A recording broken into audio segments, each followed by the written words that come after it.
Sebelum kita memulai pembahasan kita kali ini, Keluarga Besar Learning Center mengucapkan turut berduka cita yang mendalam atas berpulangnya saudari terkasih, kami Mama Yulia Tiranpasu.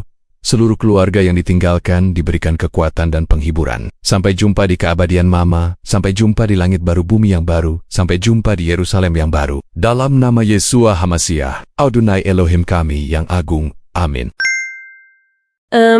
Ketika saya pertama kali buka tumpukan materi untuk eksplorasi mendalam kita kali ini, saya jujur sempat terdiam sejenak. Terkejut sama judulnya ya? Banget. Judulnya itu sangat berani dan provokatif. Bunyinya, keluar dari Matrix, hidup dalam kebenaran.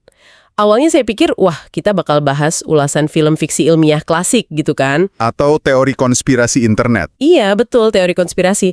Tapi ternyata enggak. Ini justru sebuah teks pengajaran spiritual yang membedah psikologi manusia dengan cara yang sangat tajam. Sangat mendalam. Tepat. Jadi, misi kita dalam diskusi hari ini adalah untuk membongkar apa yang sebenarnya teks ini maksudkan dengan Matrix. Kita bakal lihat gimana dokumen ini berargumen bahwa sistem dunia itu secara diam-diam ngebentuk pikiran kita. Dan yang paling penting adalah jalan keluarnya. Nah, itu dia.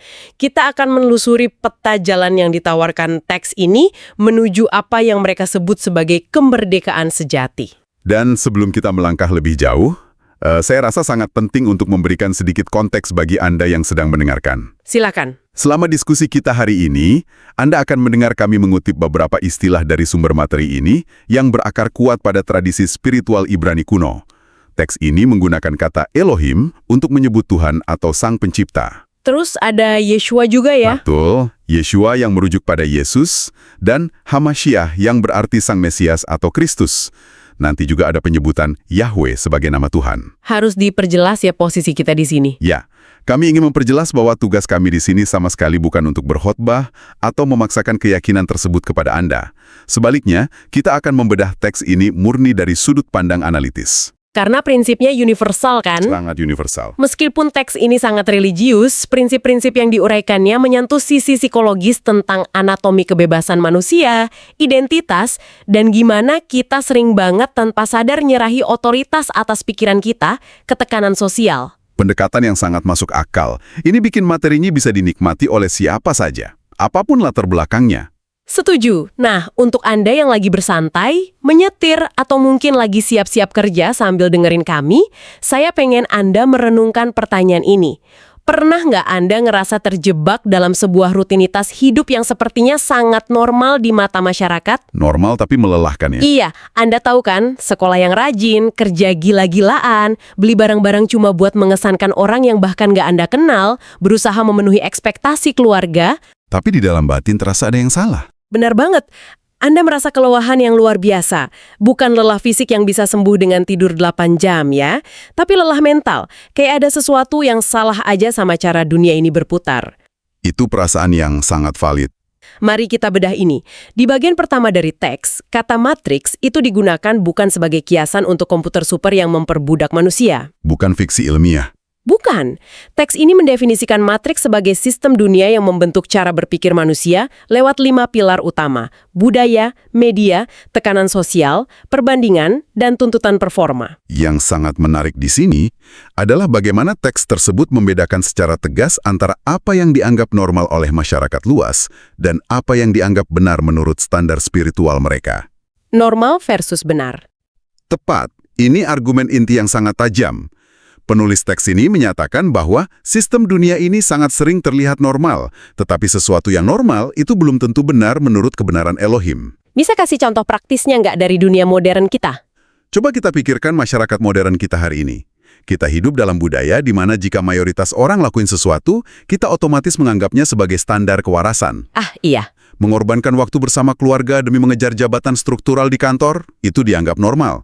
Membandingkan momen terburuk dalam hidup kita dengan momen terbaik orang lain di media sosial, itu normal. Atau punya utang banyak demi gaya hidup.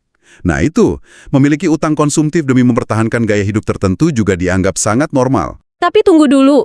Sebagai orang yang mencoba bersikap objektif di sini ya, gampang sih buat bilang kalau semua tekanan sosial itu buruk, tapi di dunia nyata, bukankah tekanan sosial dan budaya itu cuma sekedar cara masyarakat berfungsi?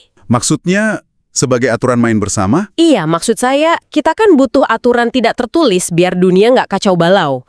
Apakah teks ini nggak terlalu, mengada-ngada dengan nyebut hal-hal itu sebagai sebuah penjara? Itu poin yang syarat kritis. Teks ini nggak mengatakan bahwa semua aturan masyarakat itu jahat.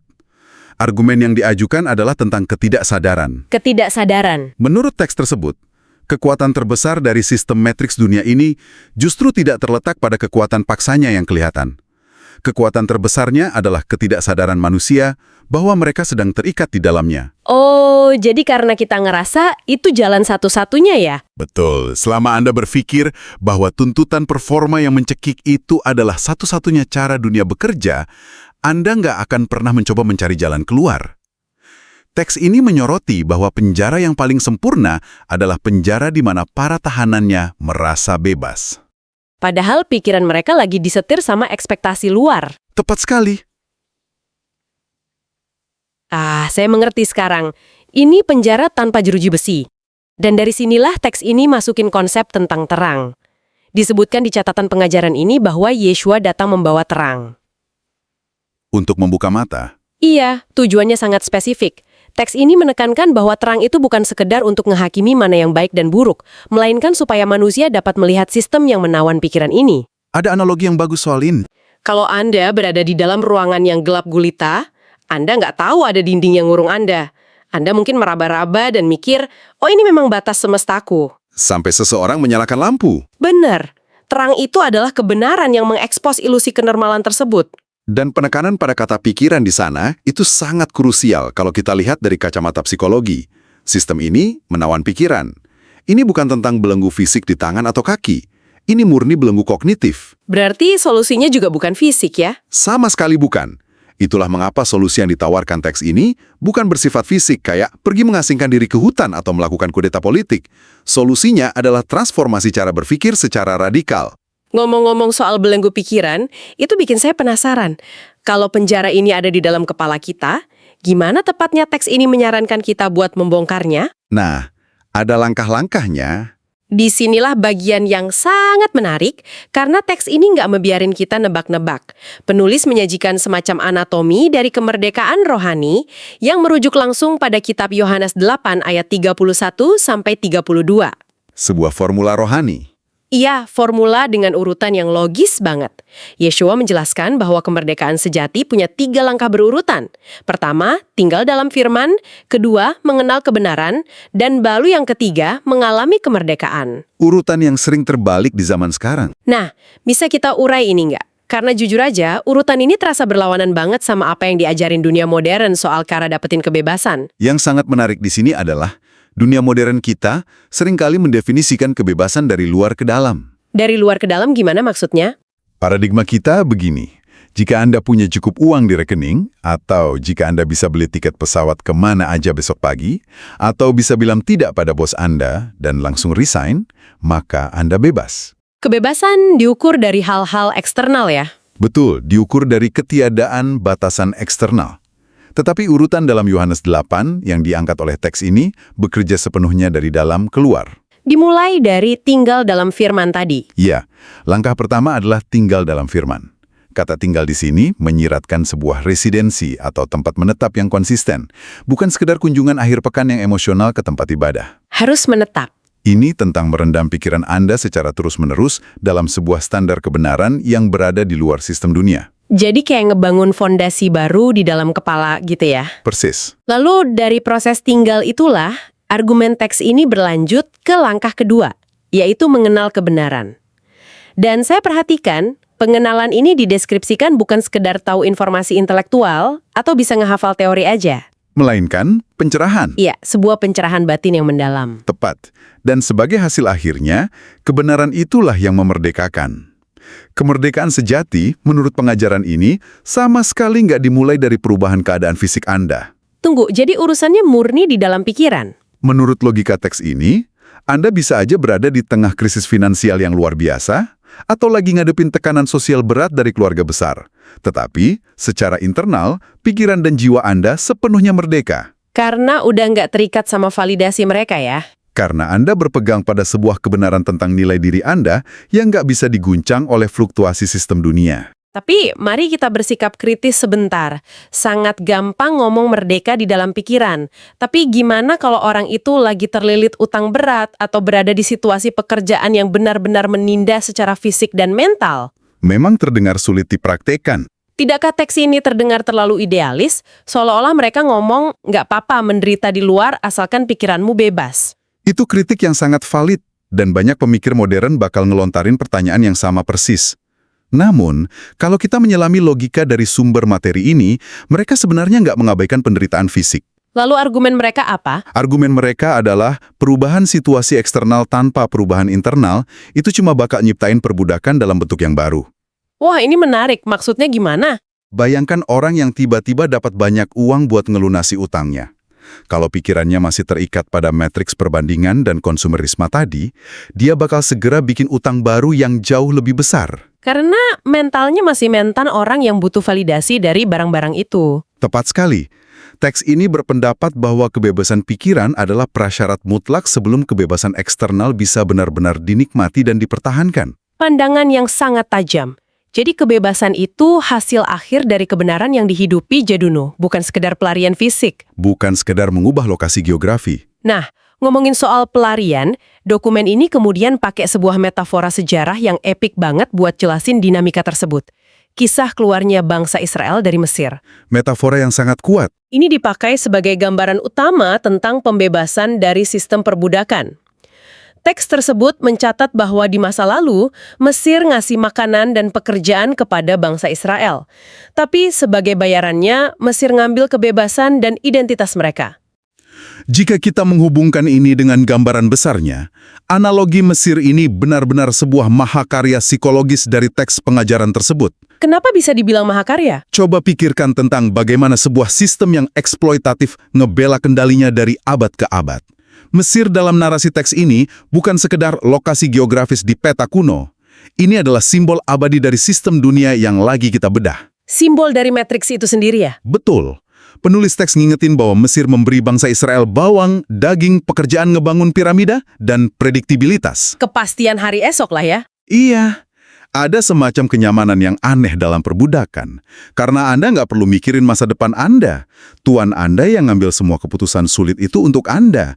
Tetapi harga dari kenyamanan itu sangat mahal. Identitas asli mereka? Mereka direduksi cuma jadi sekedar alat produksi. Dan buat ngebawa ini ke realitas kita hari ini, Mesir di zaman modern mungkin bentuknya bukanlah kerja paksa ngebangun piramida. Tentu tidak. Mesir modern mungkin adalah gaji bulanan yang aman tapi nuntut 80 jam kerja seminggu. Atau cicilan KPR rumah mewah yang maksa kita bertahan di pekerjaan yang sebenarnya kita benci. Atau notifikasi bos di luar jam kerja. Nah itu.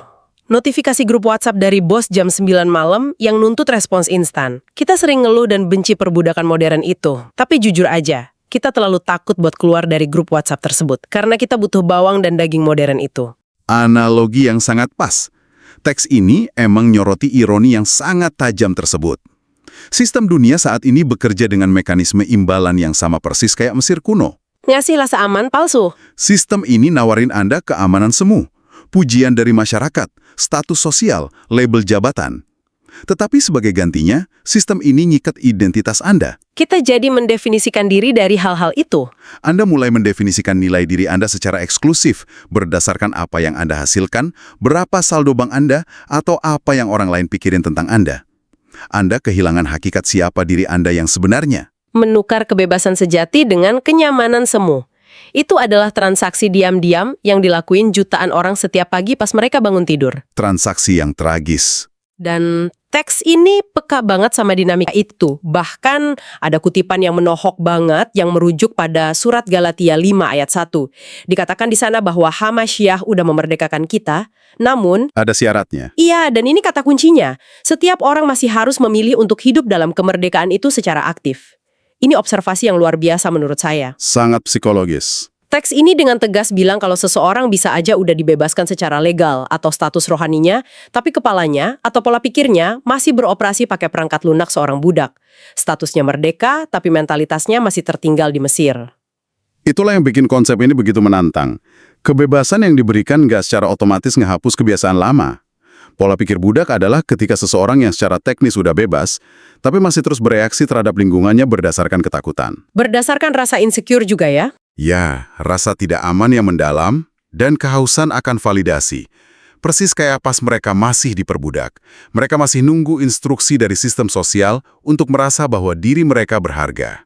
Jadi merdeka itu harus dikerjakan ya? Pesan sentral dari bagian teks tersebut adalah, kemerdekaan mungkin telah diberikan sebagai sebuah anugerah, tetapi kemerdekaan itu harus diklaim, dipertahankan, dan dihidupi melalui perjuangan ngubah cara mikir sehari-hari. Sangat masuk akal. Lalu pertanyaan praktisnya adalah, gimana kita tahu kalau seseorang udah mulai ngelepasin pola pikir budak itu? Atau mungkin, gimana kita mengevaluasi diri kita sendiri? Teks ini memberikan indikator yang cukup jelas. Untungnya, teks ini sangat membumi di bagian ini. Ada 4 indikator spesifik yang disebutin sebagai tanda bahwa seseorang udah mulai melangkah keluar dari matriks. Dan perhatikan indikatornya. Ya, coba perhatikan, nggak ada satupun dari tanda ini yang berkaitan dengan seberapa banyak uang yang Anda miliki atau kemana Anda pergi berlibur. Semuanya adalah perubahan batiniah. Apa saja 4 tanda itu? Tanda pertama, identitasnya nggak ditentukan oleh dunia tetapi oleh Elohim. Fondasi utamanya. Tanda kedua, nggak hidup dari perbandingan dengan orang lain. Tanda ketiga, nggak dikendalikan oleh ketakutan. Dan tanda keempat, menjadikan firman Elohim sebagai standar hidup, bukan opini publik. Sangat komprehensif. Kalau kita renungin keempat hal ini, apabila benar-benar dipraktekkan, bakal membalikan cara seseorang ngejalanin kehidupan modern secara total, kan? Sangat radikal bahkan. Mari kita soroti indikator kedua dan ketiga. Tidak hidup dari perbandingan dan tidak dikendalikan oleh ketakutan. 2 hal yang paling susah dilakuin zaman sekarang. Dalam analisis sosial manapun, perbandingan dan ketakutan adalah 2 bahan bakar oktan tinggi yang menggerakkan mesin matriks atau sistem dunia kita. Pikirkan saja industri periklanan global. Algoritma media sosial juga. Tepat. Algoritma media sosial, budaya konsumerisme, semua kerajaan ekonomi triliunan dolar ini dibangun di atas fondasi ketakutan. Ketakutan bahwa Anda akan tertinggal, atau ketakutan bahwa Anda tidak secantik, sesukses, atau secukup orang di sebelah Anda. Takut FOMO ya, fear of missing out. Iya.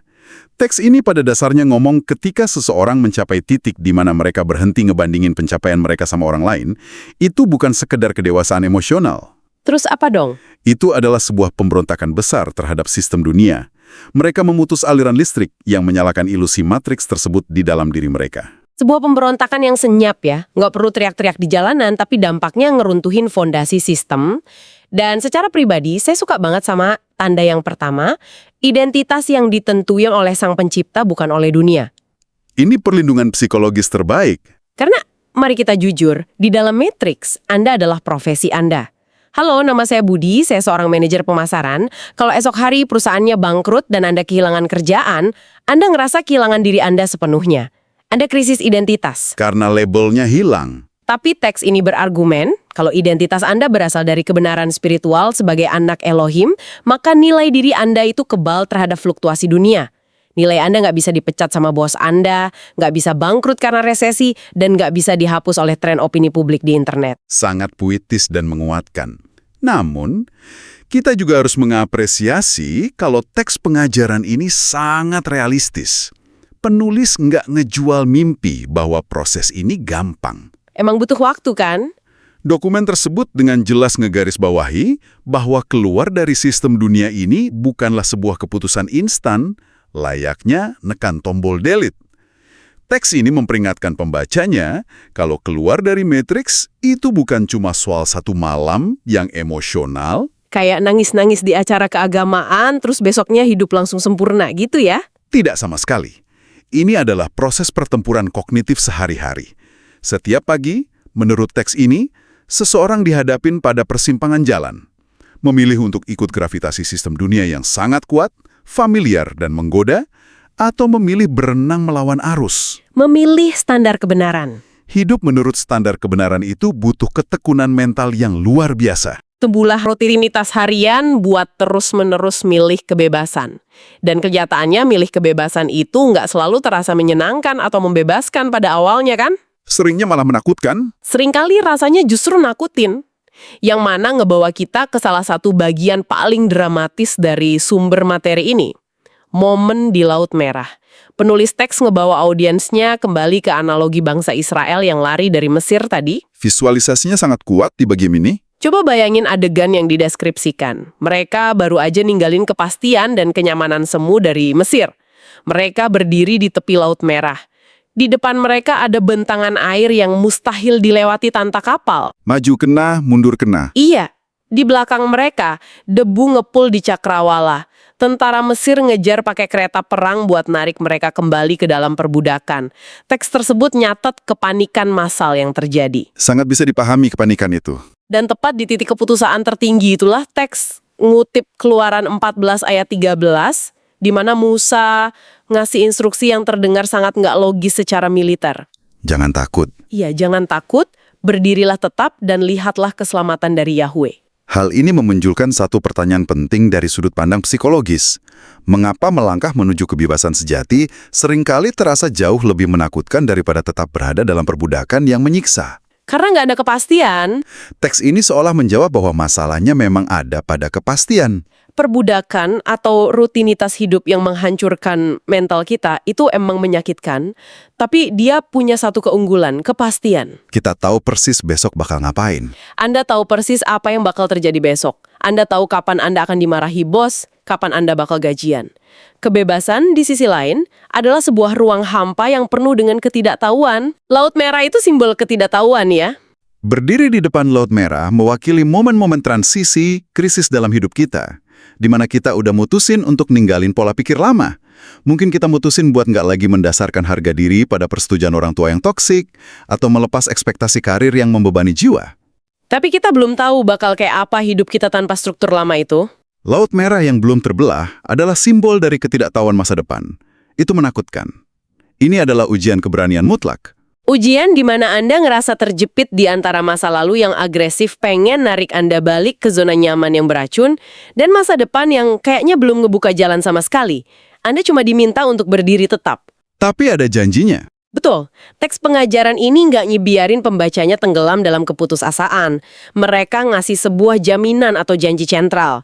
Dokumen ini berargumen bahwa walaupun langkah pertama menuju kebebasan itu diwarnai sama teror dan ketidakpastian, Elohim selalu punya rekam jejak untuk ngebuka jalan bagi umatnya tepat di detik-detik paling kritis. Tepat pada waktunya. Teks ini ngejanjiin kalau Laut Merah pada akhirnya bakal terbelah. Tapi, dan ini syarat utamanya, Anda harus berani berdiri di sana menatap ketakutan Anda dan nggak lari balik ke pangkuan Mesir pas tekanan memuncak. Dan untuk bisa nggak lari balik, itu nuntut sebuah pergeseran fundamental dalam apa yang Anda jadiin jangkar realitas.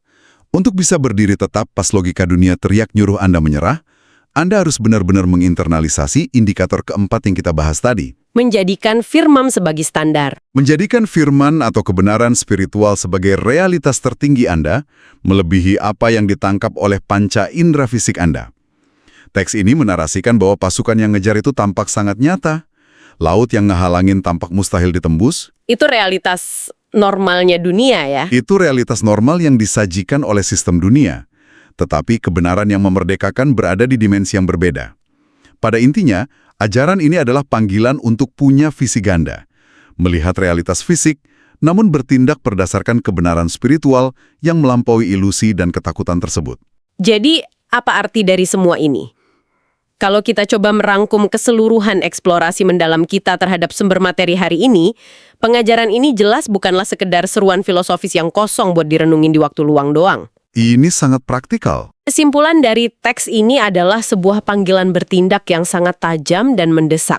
Dokumen ini ngeluarin sebuah undangan bagi kita semua buat terbangun dan nyadari keberadaan matriks itu. Bahwa sistem dunia berupa tekanan sosial, ekspektasi budaya yang nggak masuk akal, dan siklus perbandingan yang tanpa henti itu diam-diam udah nyetir keputusan-keputusan terbesar dalam hidup kita. Dan harus dihentikan. Panggilan utamanya adalah memilih secara sadar untuk menawan setiap pikiran kita. Nggak ngebiarin otak kita berjalan pakai mode autopilot, ngikutin default dunia, melainkan menundukkannya pada sebuah kebenaran yang lebih tinggi. Dan pada puncaknya, ini adalah tentang berjalan dengan kepala tegak, ngenakan identitas asli Anda yang tak tergoyahkan, dan punya keberanian buat ninggalin kenyamanan Mesir yang membius. Dan sebelum kita benar-benar mengakhiri sesi kita, saya ingin ngajak Anda, para pendengar, buat ngerenungin sebuah sudut pandang baru yang muncul dari diskusi kita hari ini. Mari kita dengarkan. Kita udah bicara banyak tentang keberanian keluar dari zona nyaman, Mesir, dan menghadapi ketakutan di depan Laut Merah. Tetapi coba pikirkan ini. Gimana kalau ketakutan terbesar kita di dasar hati yang paling dalam bukanlah ketakutan akan kegagalan saat kita ninggalin sistem dunia? Gimana kalau yang paling kita takutkan adalah kebesaran dan kebebasan kita sendiri? Itu menarik. Jika besok pagi, semua ekspektasi sosial, semua label pekerjaan Anda, dan semua keharusan untuk bikin orang lain terkesan, tiba-tiba dicabut sepenuhnya dari Anda. Tahukah Anda siapa diri Anda yang sebenarnya pas lagi sendirian menatap cermin? Terkadang, kita berpegang erat pada matriks, bukan karena kita mencintai penjara itu, tetapi karena kita terlalu takut untuk mencari tahu siapa diri kita tanpa rantai tersebut. Wow. Sebuah pertanyaan penutup yang nuntut tingkat kejujuran yang sangat brutal dari dalam diri kita masing-masing. Siapakah kita tanpa label-label dari dunia? Terima kasih yang sebesar-besarnya kepada Anda karena udah nyediain waktu dan ngizinin kami nemenin Anda dalam sesi bedah materi yang sangat intens dan mencerahkan hari ini. Semoga bermanfaat. Kami berharap eksplorasi mengenai konsep kebenaran, ilusi sosial, dan kemerdekaan pikiran ini bisa ngasih Anda sebuah lensa yang sama sekali baru buat ngevaluasi realitas di sekitar Anda. Dan mungkin, hanya mungkin, diskusi ini bisa memicu langkah pertama Anda yang paling berani buat melangkah keluar dari bayang-bayang kenormalan yang menipu. Tetaplah kritis, tetaplah berani mempertanyakan apa yang dianggap normal oleh dunia. Dan sampai jumpa di ruang diskusi kita yang berikutnya.